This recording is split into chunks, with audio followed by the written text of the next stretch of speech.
Fala, chapa, beleza? Tem lembrança que nem o tempo apaga. Fica guardada num canto da cabeça, feito ferramenta velha dentro da caixa, esperando o dia de ser achada de novo. Pois foi assim que começou essa história, lá pros lados de Itabaiana, no sertão sergipano. Meu nome é Zeca Estrada, e o caso que eu vou te contar aconteceu com um colega meu de viagem, o Matias. Homem simples, trabalhador, que certa vez me contou essa história na beira da rodovia, num posto de combustível.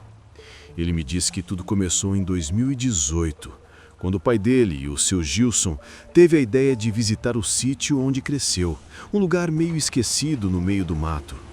A caça já nem era mais da família, mas o dono, um conhecido antigo, deixou eles passarem o fim de semana lá. Matias contou que o pai ficou feliz como pinto no lixo. Já a mãe, Dona Cida, não estava muito animada. Dizia que era longe demais, que a estrada era ruim e que a filhinha deles, a pequena Adriana, de só 3 aninhos, ia sofrer com o calor. Mas quem conhece homem teimoso sabe, quando o sujeito bota uma coisa na cabeça, não tem santo que tire. Saíram bem cedinho, o sol ainda tímido por trás dos morros. O pai dirigia animado, apontando para cada pedaço de terra, lembrando do tempo de menino. Aqui, Matias, era onde o seu antenor vendia paçoca e guaraná de garrafa, dizia ele. Mas o rapaz percebia que o sorriso do velho não era de alegria, era de lembrança pesada. Depois de umas boas horas, o asfalto acabou e o carro começou a saculejar na estrada de barro vermelho. O mato tomava conta dos lados e os galhos arranhavam as janelas como se tivessem vida própria. Matias me disse que sentiu um negócio esquisito no estômago, um frio ruim, como se aquela viagem não fosse para um lugar, mas para um tempo esquecido. Quando chegaram, o sítio estava gasto. Parede descascada, janelas azuis desbotadas, o terreiro de terra batida e, mais ao fundo, uma figueira enorme, negra com galhos tortos se espalhando para o céu. O velho Gilson ficou parado, olhando para a árvore, sem dizer nada, com uma cara que misturava respeito e medo. Matias contou que o pai ficou um tempo calado e depois forçou um sorriso, chamando todo mundo para entrar. Foram conhecer o lugar, o poço velho, o curral, a varanda. Tudo parecia tranquilo, até que a Adriana sumiu por um instante. Quando viraram para procurar, viram a menina parada debaixo da figueira. O sol passava entre as folhas e ela olhava para cima, sorrindo. Aí levantou a mãozinha e acenou, como quem dá tchau para alguém. A mãe riu, achando graça, e perguntou: "Tá dando oi para quem, filha?" E a resposta da menina fez o pai dela empalidecer. "Pra moça." Seu Gilson correu, puxou a menina pelo braço e falou grosso: "Não chega perto dessa árvore, entendeu?" A voz dele saiu dura, assustando a criança. O clima mudou na hora. O homem passou o resto da tarde de olho na figueira, calado. Matias disse que o pai de vez em quando olhava para o mato com aquela expressão de quem sabe de um segredo que ninguém mais entende. O sol se despediu devagar, o céu virou um cobre alaranjado e as sombras da árvore cresceram, cobrindo o terreiro como um véu. Quando a noite caiu, o seu Gilson trancou tudo, portas, janelas, até as venezianas, mandou todo mundo dormir junto na sala, dizendo que era mais seguro. E foi aí, meu amigo, que o sossego acabou de vez. Pois bem, companheiro, aquela noite no sítio foi comprida demais. Matias disse que o pai trancou a casa como quem se preparasse para a guerra. Nem vento entrava. Só a luz fraca de uma lâmpada amarela clareando o canto da sala. O ar lá dentro parecia pesado, quente, e todo mundo dormia no mesmo cômodo. O pai no meio, abraçado na Adriana, a mãe de um lado e o Matias encostado na parede, quieto, com o coração disparado. Lá pelas tantas, quando o silêncio já fazia barulho, o menino acordou com sede. Olhou em volta e viu tudo mergulhado num breu danado. Só um filete de luar passava por entre as frestas da janela. Foi quando ele ouviu um estalo, aquele som de ferro raspando em madeira, como se alguém mexesse na tranca da porta da frente. O coração dele congelou. Matias se levantou devagar, sem fazer barulho, e viu uma silhueta pequenininha parada perto da porta. Era a irmã dele, em pé, num banquinho, tentando alcançar o ferro da tranca. Ele contou que quis gritar, mas a voz sumiu da garganta. Chegou mais perto e sussurrou: "Adriana, o que você está fazendo, menina?" Ela não respondeu. Continuou lá, tentando empurrar o trinco pesado com uma força que não era normal para uma criança. Aí ela falou sem se virar: "A moça está me chamando para brincar." Matias disse que o sangue dele gelou na hora. Ele ainda tentou argumentar: "Que moça, Adriana? Não tem ninguém lá fora." E a pequena respondeu baixinho, como se estivesse sonhando: "Tem sim, ela está cantando para mim. Disse que tem um balanço esperando lá fora." Antes que ele pudesse reagir, o pai se levantou de um pulo. Gilson passou por ele como um raio, arrancou a menina do banco e a segurou firme no colo, tremendo igual vara verde. O olhar do homem ficou fixo na porta, sem piscar, como se enxergasse alguma coisa do outro lado da madeira. Foi quando a dona Cida acordou assustada: "Gilson, o que foi isso?" Mas ele não respondeu, só disse com a voz trêmula e seca: "A gente vai embora agora." A mulher tentou argumentar, dizendo que era perigoso sair de madrugada por aquelas estradas de barro, mas ele cortou na hora: "Mais perigoso é ficar." E o tom da voz dele não deixava espaço para discussão. Aquele era o tipo de medo que faz a gente obedecer sem entender. Eles recolheram as coisas no escuro, tropeçando pelos cômodos. Matias ajudava a mãe a encher as bolsas, enquanto o pai esperava junto da porta com a menina dormindo outra vez nos braços. O silêncio era tão grosso que parecia vivo. Até o barulho do zíper soava alto demais. Quando estavam prontos, o seu Gilson avisou: "Vou abrir e correr para o carro. Vocês vêm logo atrás sem olhar para trás." Aí ele destrancou a porta. O clique do ferro ecoou como um tiro no meio da noite. O ar lá de fora entrou frio e o escuro parecia mais denso do que o normal. O homem saiu apressado, quase correndo, com a menina no colo. Matias e a mãe vieram logo atrás, tropeçando na terra fofa. O rapaz contou que evitou olhar para a figueira, mas que sentia a presença dela, enorme, espiando da beira do terreiro. Aquele silêncio que antecede uma tragédia tomava conta do lugar. Eles entraram no carro, bateram as portas e o seu Gilson girou a chave. O motor demorou para pegar, tossindo como se também tivesse medo de acordar algo. Quando finalmente pegou, ele arrancou com tudo, levantando poeira, o carro balançando nas costelas da estrada. Os faróis rasgavam a escuridão, iluminando os galhos que pareciam tentar agarrar o veículo. Ninguém falava nada, só o som do motor e o choro abafado de Adriana, que tremia no colo da mãe. Matias, sentado no banco da frente, olhava para o pai e via o homem completamente tomado pelo pavor. O suor escorria e as mãos dele tremiam no volante. A estrada parecia não ter fim e o relógio do painel parou, marcando sempre a mesma hora, 3h17 da manhã. Depois de uns 20 minutos, finalmente alcançaram o asfalto. Foi aí que o seu Gilson respirou fundo e quebrou o silêncio.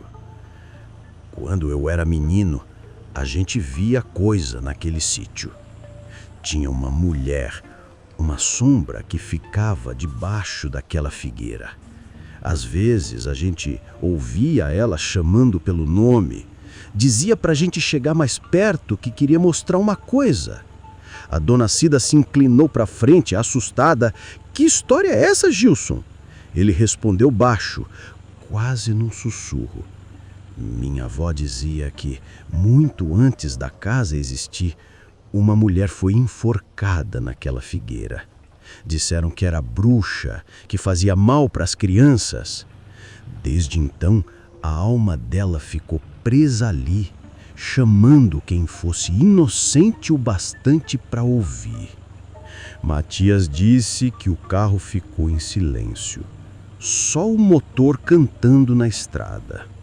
A Adriana dormia no colo da mãe e o pai continuava dirigindo com o olhar perdido no horizonte, como se ainda sentisse o peso daquela sombra vindo atrás. E foi assim, meu amigo, que uma simples visita de família virou a lembrança mais sombria da vida deles. Mas o pior ainda estava por vir. Rapaz, quando Matias chegou nesse ponto da história, ele baixou a voz, olhou para o chão e disse que até hoje não entende como saíram vivos daquela noite.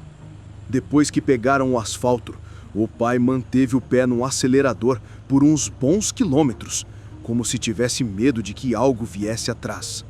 O sol já nascia lá no horizonte quando pararam num posto pequeno, perto de Itabaiana. O pai desceu sem dizer nada, lavou o rosto, respirou fundo e ficou um tempo olhando pro nada, com os olhos vermelhos de quem viu coisa que não devia. A mãe e a menina ainda dormiam dentro do carro. O silêncio entre eles era pesado e nem o canto dos passarinhos parecia aliviar. Matias contou que naquele momento o pai abriu o jogo. Disse que quando era criança, ele e os irmãos brincavam naquele mesmo sítio, que a tal figueira sempre teve fama ruim, mas que a avó dizia para não mexer com aquilo. O problema é que criança curiosa sempre quer ver de perto. Ele lembrou que certa vez o irmão mais novo sumiu por umas horas e quando o acharam, estava debaixo da figueira, dormindo no chão, com o rosto pálido e os olhos abertos. Depois daquele dia, o menino nunca mais foi o mesmo. Ficava falando sozinho e de noite ria no escuro. Pouco tempo depois, morreu de febre alta. A voz do seu Gilson tremia quando ele contou isso para o filho. Disse que jurou nunca mais voltar lá. Mas de uns tempos para cá, começou a sonhar com a árvore chamando pelo nome dele, como quando era pequeno. Parecia um aviso, Matias. E eu, burro, achei que indo lá ia provar que era tudo coisa da minha cabeça. Matias disse que quando o pai terminou de falar, o homem chorava, calado, segurando o volante com força. Era a primeira vez que via o velho chorar. Eles seguiram viagem para casa em silêncio, tentando fingir que aquilo tinha acabado. Só que o medo, meu amigo, medo de verdade, não vai embora assim fácil. Nos dias que se seguiram, a vida até que voltou ao normal. A pequena Adriana parecia bem, não lembrava de nada. Corria pela casa, brincava com as bonecas, dormia tranquila. Mas o Matias jurava que às vezes à noite ouvia a menina cantarolar uma musiquinha estranha. Um som doce, mas com uma melodia triste que arrepiava até os pelos da nuca. Quando perguntava de onde ela tirou aquilo, ela só dizia: "É da moça da árvore." O pai começou a piorar, dormia mal, vivia suando frio, acordava no meio da noite, dizendo que sentia alguém chamando do lado de fora da janela. A mãe achava que era nervoso, mas o Matias sabia que tinha coisa errada. Ele me contou que numa madrugada acordou com barulho na cozinha. Foi ver o que era e encontrou o pai parado, olhando para o nada, com a mão na maçaneta da porta dos fundos, os olhos abertos, mas sem vida. "Pai!" chamou. Gilson virou o rosto devagar e por um segundo o menino jurou ver uma sombra atrás dele, como se uma mulher alta e magra o abraçasse pelas costas. Ele gritou, a mãe correu, acendeu a luz e a sombra sumiu. O pai caiu no chão, ofegante, suando em bicas. Depois daquele dia, ele nunca mais foi o mesmo. Ficava calado, sentado na varanda, olhando para o quintal como se esperasse alguém chegar. Uma tarde, o Matias chegou da escola e viu o carro do pai parado na frente de casa. O motor ainda quente, mas o homem não estava lá. Achou estranho. Correu para o quintal e a cerca dos fundos estava aberta. Seguiu as pegadas até o mato. No meio do caminho, encontrou um pedaço de pano rasgado preso num galho. E mais adiante, o boné do pai, caído perto de uma figueira pequena que crescia ali. Gritou até ficar rouco, mas não teve resposta. Chamaram polícia, vizinho, todo mundo procurou, mas o seu Gilson nunca mais foi visto. Nenhum sinal de briga, nem de fuga. Só o boné e a marca funda de um pé na terra, bem debaixo da sombra da árvore. A família entrou em desespero. A mãe não se conformava. E a Adriana? Bom, ela só dizia que a moça tinha levado o papai para brincar. Essas palavras, ditas com aquela vozinha de criança, acabaram com o pouco de paz que restava naquela casa. Matias contou que naquela noite não conseguiu dormir. Ficou olhando para o teto, lembrando do pai e ouvindo o vento bater na janela. E jura de coração que entre uma rajada e outra, escutou um sussurro vindo lá de fora, bem baixinho, dizendo o nome dele. Aí ele entendeu que o negócio ainda não tinha acabado. Pois é, meu amigo. O tempo passou, mas aquele vazio nunca saiu da vida do Matias. O pai desapareceu e, depois de uns meses, a polícia arquivou o caso, dizendo que devia ter se perdido no mato ou sofrido algum acidente. Só que o rapaz sabia que não era isso. Ele cresceu com aquela lembrança entalada no peito, a figueira, a voz da irmã e o olhar assustado do velho na noite do sítio. Os anos foram passando e o Matias virou homem feito. Começou a trabalhar com frete, rodando pelo interior de Sergipe. Tentava tocar a vida para frente, cuidar da mãe e da Adriana. Mas, vez ou outra, sonhava com aquela árvore. No sonho, ele via o pai de costas, parado sob os galhos, e uma mulher de vestido escuro cantando uma melodia triste. Certo dia, uns 10 anos depois do sumiço, o Matias teve que fazer uma entrega para um fazendeiro de Itabaiana. Quando o homem deu a localização, o coração dele disparou. Era perto do mesmo sítio. Tentou recusar o serviço, mas precisava do dinheiro, então foi. Chegou lá por volta das 4 da tarde, o sol já descendo no céu e aquele vento quente soprando poeira na cara. O lugar estava diferente. O mato tinha crescido e as cercas estavam caídas. Mas a casa ainda estava lá, velha, desbotada, igual no passado. E atrás dela, a figueira continuava firme, mais escura do que nunca. Ele estacionou o caminhão na beira da estrada, desceu e ficou um tempo parado olhando para aquilo. Sentiu o coração bater no pescoço. Cada passo que dava parecia puxar ele para trás no tempo. Chegou perto da árvore e o ar ficou pesado, abafado. A sombra da figueira parecia viva, se mexendo devagar, como se respirasse. Matias jurou que ouviu risadas de criança, bem baixinhas, e um sussurro chamando o nome dele. Matias, vem brincar também. A voz vinha de todos os lados. Ele fechou os olhos, tremendo, e quando abriu de novo, viu a silhueta de um homem sob os galhos, alto, magro, vestindo a mesma camisa que o pai usava no dia do desaparecimento. O rapaz deu um passo à frente. "Pai!" perguntou com a voz embargada. A figura não respondeu, mas estendeu o braço apontando para a base da árvore. Foi quando ele viu algo brilhando na terra. Um relógio velho, sujo de barro, o mesmo que o pai usava todo dia. Matias se ajoelhou para pegar e sentiu o chão ceder como se respirasse. Um cheiro forte de terra molhada e coisa podre subiu e uma sombra se ergueu atrás dele. Era a mulher. O rosto dela não dava para ver direito, coberto por um véu escuro, mas o corpo parecia feito de vento e lembrança. Ela falou com uma voz rouca, arranhando o ar.